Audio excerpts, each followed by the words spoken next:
नमस्कार, जनता टीवी देख रहे हैं आप और मैं हूं आपके साथ रितेश कुमार गौतम। और बुलेटिन का आगाज करेंगे इस वक्त की बड़ी जानकारी के साथ। आपको बता दें कि मुख्यमंत्री पुष्कर सिंह धामी भारत वापस लौट चुके हैं। ब्रिटेन की यात्रा पर थे। ग्लोबल इन्वेस्टर समिट के जरिए निवेश को आमंत्रित करने के लिए ब्रिटेन की 4 दिवसीय यात्रा पर थे, आपको बता दें। और उसके बाद मुख्यमंत्री धामी दिल्ली पहुंच चुके हैं और जानकारी के अनुसार अब से कुछ ही देर बाद वो प्रेस कॉन्फ्रेंस करेंगे और किस तरह से ये जो पूरी उनकी ब्रिटेन की यात्रा थी हो रही है उसको लेकर जानकारी दे सकते हैं। दोपहर 1 बजे मुख्यमंत्री की ओर से ये पीसी होगी। दरअसल आपको बता दें कि ब्रिटेन यात्रा के दौरान कई एमओयू उन्होंने विदेशी कंपनियों के साथ साइन किए हैं, जिसके जरिए प्रदेश की गति को बढ़ावा मिलेगा विकास में। और साथ ही साथ जो दिसंबर महीने में ग्लोबल इन्वेस्टर समिट होने जा रहा है उसको लेकर भी कहीं ना कहीं इसके जरिए बल मिलेगा। मुख्यमंत्री पुष्कर सिंह धामी ने ब्रिटेन के अलग अलग शहरों में कई व्यवसायियों से मुलाकात की है। कई एमओयू इस दौरान साइन किए गए हैं और अब जब वापस लौटे हैं मुख्यमंत्री तो यहां पर प्रेस कॉन्फ्रेंस करेंगे। और नवीन शुक्ला हमारे सहयोगी हमारे साथ जुड़ गए इस खबर पर और ज्यादा बातचीत के लिए। नवीन, मुख्यमंत्री ब्रिटेन की यात्रा से अब राजधानी दिल्ली पहुंच चुके हैं। क्या कुछ जानकारी किस तरह से रही है उनकी पूरी ब्रिटेन यात्रा ग्लोबल इन्वेस्टर समिट को लेकर?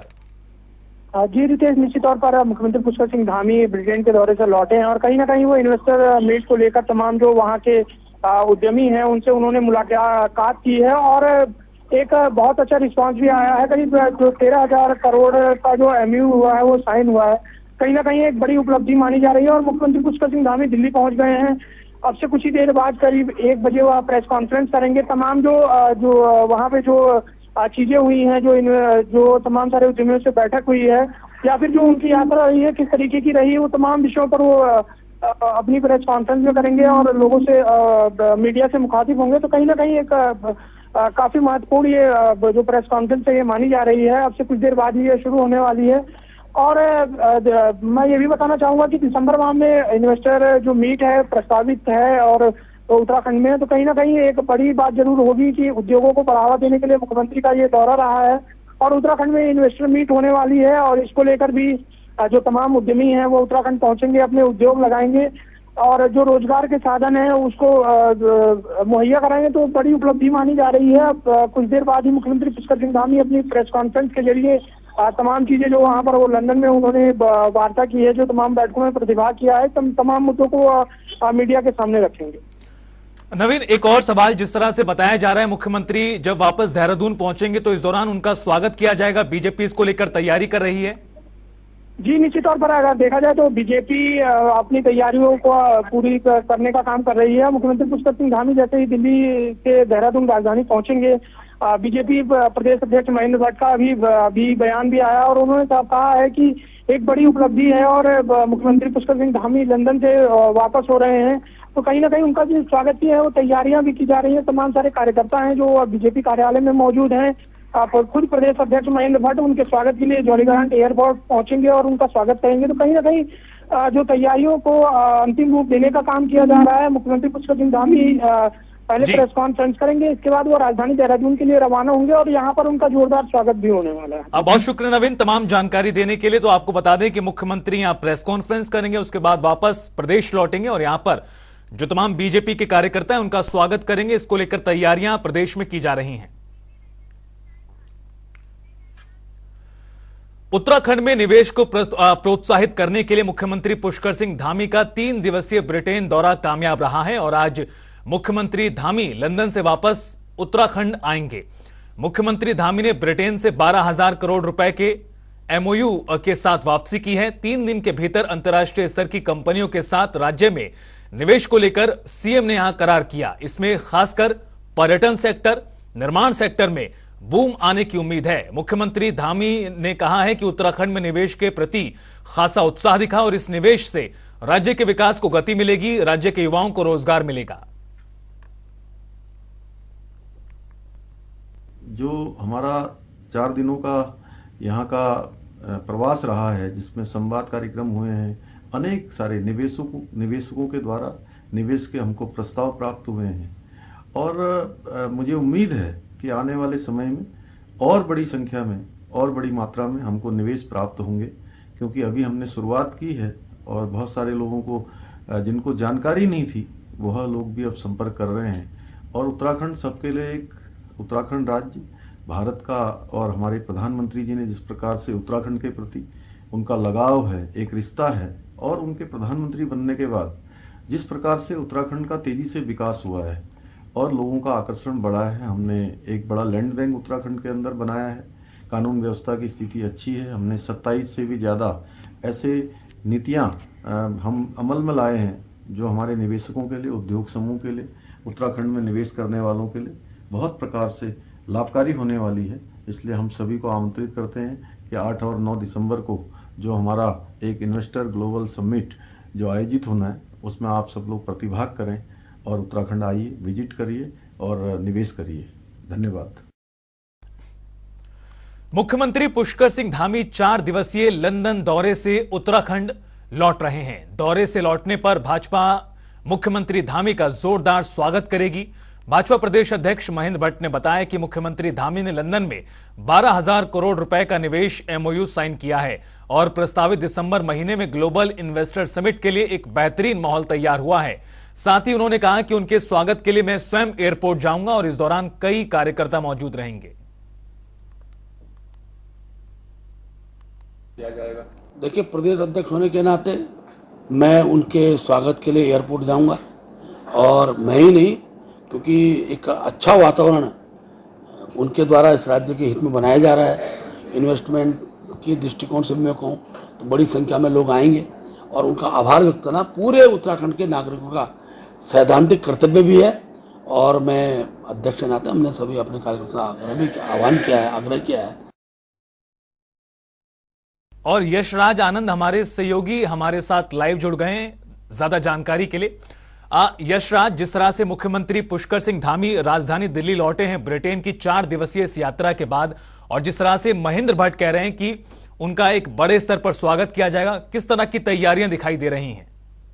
बिल्कुल, सबसे पहले तो मैं बताना चाह रहा हूं कि ब्रिटेन में मुख्यमंत्री पुष्कर सिंह धामी ने जो काम किया है वो अपने आप में एक नायाब काम है। वो अपने आप में एक उदाहरण प्रस्तुत करता है सभी सरकारों के लिए कि किस तरीके से 3 दिवसीय यात्रा में इन्वेस्टर समिट को उन्होंने प्रचार प्रसार किया, और वहीं साथ ही साथ उन्होंने जो एक बहुत ही शानदार काम किया कि लोगों को जो वहां पर व्यवसायी हैं उनसे एमओयू पर हस्ताक्षर करवाए कि वो उत्तराखंड में निवेश के लिए तैयार रहेंगे और उत्तराखंड में निवेश करेंगे। वही सबसे बड़ी बात है, उत्तराखंड के लिए यह सबसे खुशी वाला दिन है कि आज मुख्यमंत्री पुष्कर सिंह धामी 3 दिवसीय यात्रा के बाद दिल्ली आ चुके हैं और पहुंच रहे हैं, और वहीं वो 13,000 करोड़ के एमओयू पर उन्होंने हस्ताक्षर करवाया था। और सबसे बड़ी बात यह है कि उत्तराखंड में जो दिसंबर में इन्वेस्टर समिट होगा इसमें वो निवेश के लिए आएंगे, और साथ ही साथ उन्होंने अन्य कई इन्वेस्टर को भी आने की सलाह दी, जिसमें शिक्षा, चिकित्सा व्यवस्था को लेकर भी उन्होंने बात की है। पहाड़ी क्षेत्रों में रोजगार पे भी उन्होंने बात की है। साथ ही साथ दवाओं के भी क्षेत्र में उन्होंने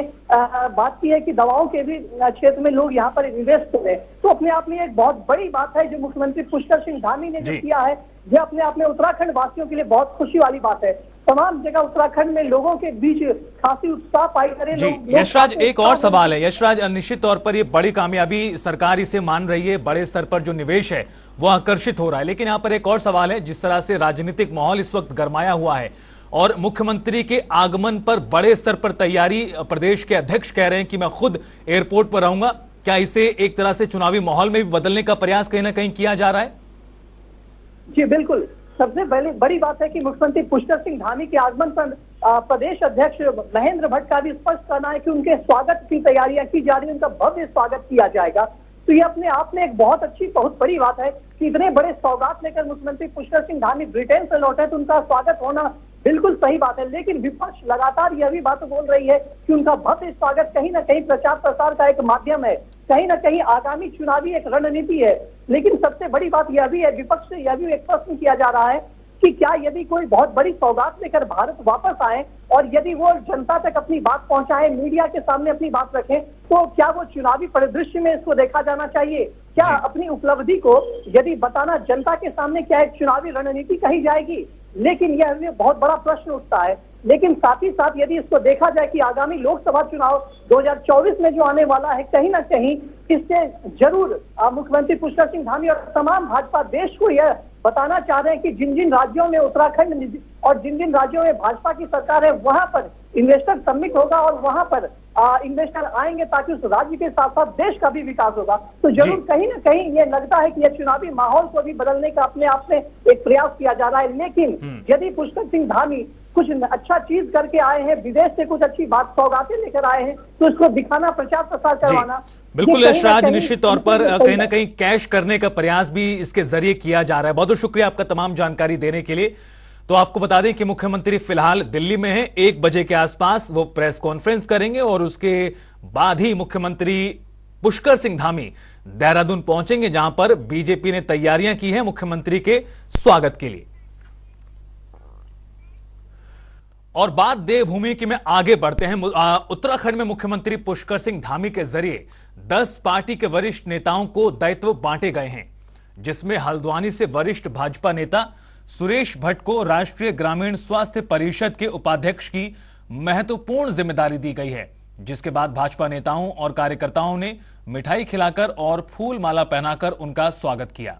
तो वहीं मीडिया से बात करते हुए नवनियुक्त दायित्वधारी सुरेश भट्ट ने कहा कि राज्य की विषम भौगोलिक परिस्थितियों को देखते हुए स्वास्थ्य व्यवस्था में तेजी लाना और पहाड़ों में स्वास्थ्य की व्यवस्था को और मजबूत करना प्राथमिकता है। उन्होंने मुख्यमंत्री सहित प्रदेश नेतृत्व और केंद्रीय नेतृत्व का भी आभार व्यक्त किया है।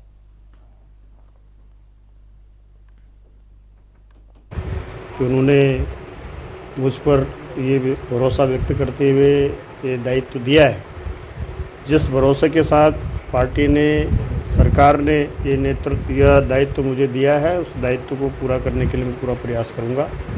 विशेषकर अपने पर्वतीय क्षेत्र में, उत्तराखंड में, ग्रामीण क्षेत्र में स्वास्थ्य की सुविधाएं और बेहतर हों, स्वास्थ्य सुलभ हो और त्वरित हो, इसके लिए हम लगातार प्रयास करेंगे।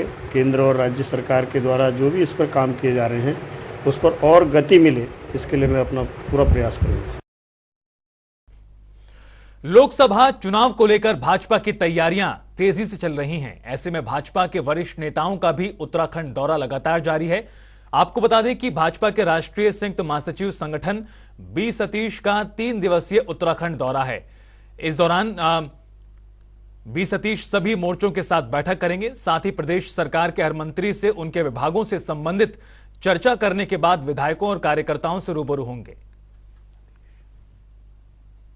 हमारे राष्ट्रीय संयुक्त महासचिव संगठक हैं और बी सतीश जी पार्टी के कार्यकर्ताओं से इंडिविजुअल बातचीत करते हैं।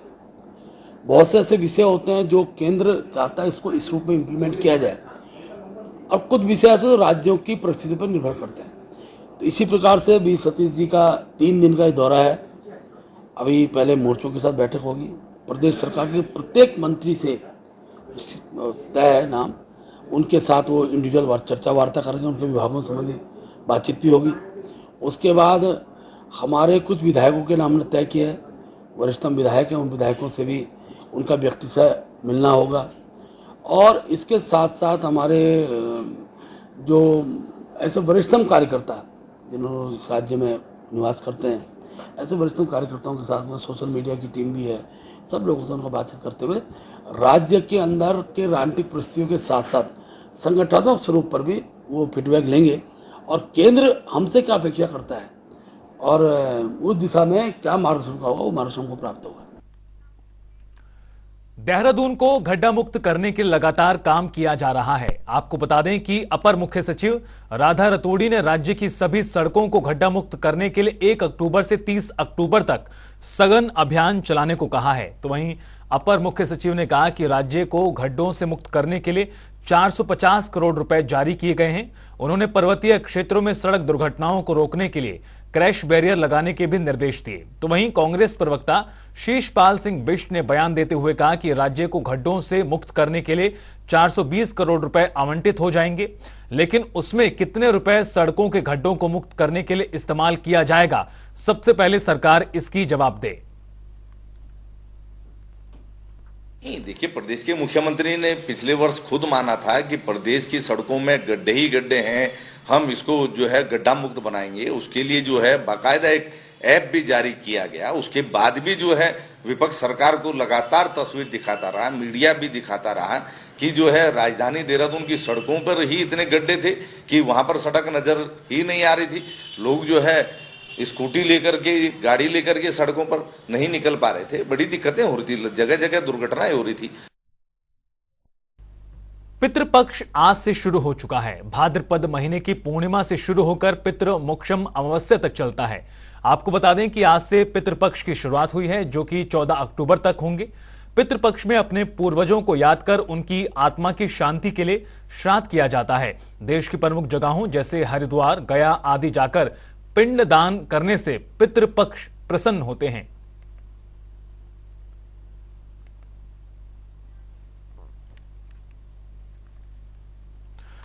हरिद्वार हाईवे पर गुरुवार को मनी माई मंदिर के जंगल में संदिग्ध अवस्था में दर्जन भर से ज्यादा बंदर मिले हैं। माना जा रहा है कि बंदरों ने कुछ जहरीला पदार्थ खाया है, जिसकी वजह से बंदरों की मृत्यु हुई। सूचना मिलने पर मौके पर पुलिस और वन विभाग की टीम पहुंची। तो वहीं हर्रावला पुलिस चौकी इंचार्ज कमलेश गौर ने बताया कि करीबन 16 बंदर मृत मिले हैं, एक बंदर जिंदा था। तो वहीं इस दौरान काफी संख्या में मृत बंदरों की सूचना मिलने पर हिंदू संगठनों के लोग भी मौके पर पहुंच गए। वन विभाग के अधिकारी भी मामले की जांच कर रहे हैं।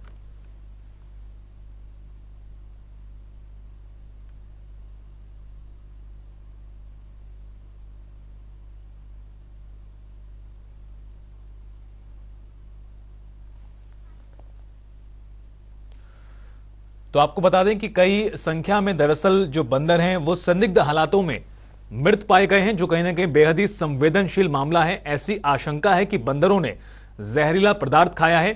हालांकि इंतजार करना होगा आधिकारिक तौर पर क्या कुछ जानकारी दी जाती है इन बंदरों की मौत के पीछे।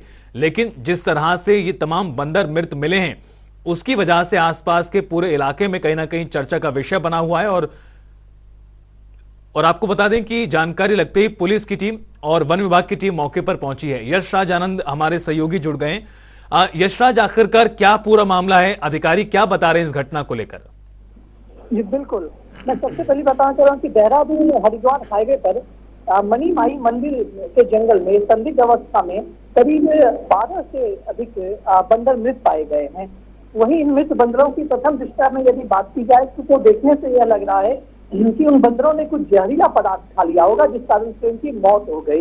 लेकिन सबसे बड़ी बात है कि 12 बंदर की अचानक एक झटके में ही मौत हो जाना, ये अपने आप में एक बहुत बड़ी बात है। इसी को देखते हुए लगा पुलिस टीम भी वहां पर और वन विभाग की टीम मौके पर पहुंच गई। तो वन विभाग की टीम ने सब पोस्टमार्टम के लिए उन बंदरों को भेज दिया है। उसमें से एक बंदर जीवित अवस्था में पाए गए थे। तो पोस्टमार्टम के बाद ही कुछ खुलासा हो पाएगा कि आखिर इन बंदरों की मौत किन कारण से हुई थी। क्या उन्होंने कुछ जहरीला पदार्थ खाया था या जहरीला पदार्थ कुछ किसी व्यक्ति के द्वारा जहरीला पदार्थ खिलाकर उनको मारा गया था, या किसी अन्य वजह से मारे गए थे, या कोई बीमारी हो जिसके कारण से वो गंभीर बीमारी जिसके कारण से बंदर मारे जा रहे हैं। तो इस प्रकार से अभी बताना या कहना मुश्किल हो पाएगा जब तक कि पोस्टमार्टम रिपोर्ट नहीं आ जाती है और जब तक कि वन विभाग के द्वारा कुछ कहा ना जाए। लेकिन वन विभाग के अधिकारी लगातार कहने से बच रहे हैं। उनका स्पष्ट रूप से कहना है कि पहले पोस्टमार्टम रिपोर्ट के बाद ही वो कुछ खुलासा कर सकते हैं, वो कुछ कर सकते हैं। जी शुक्रिया यशराज तमाम जानकारी देने के लिए इस पूरे मामले पर। तो मैं आपको बता दें कि देहरादून में डेंगू के मामले लगातार बढ़ रहे हैं, जिससे कहीं ना कहीं स्वास्थ्य विभाग की चिंताएं भी बढ़ गई हैं। दून में डेंगू के लगातार मामले बढ़ रहे हैं। गुरुवार को डेंगू के 16 नए मरीज मिले हैं। सभी मरीजों को फिलहाल अस्पताल में भर्ती कराया गया है। दून में डेंगू के मामले 943 पहुंच चुके हैं। 861 मरीज रिकवर हो चुके हैं, जो राहत की बात है। 13 मरीजों की आपको बता दें मौत भी हुई है। बढ़ते डेंगू के मामलों को लेकर स्वास्थ्य विभाग अलर्ट है। लगातार जो मरीज मिल रहे हैं उनका उपचार किया जा रहा है। अधिकांश मरीज रिकवर हो चुके हैं, लेकिन यह भी आपको बता दें कि 13 मरीजों की अभी तक जिले में मौत हो चुकी है डेंगू की वजह से।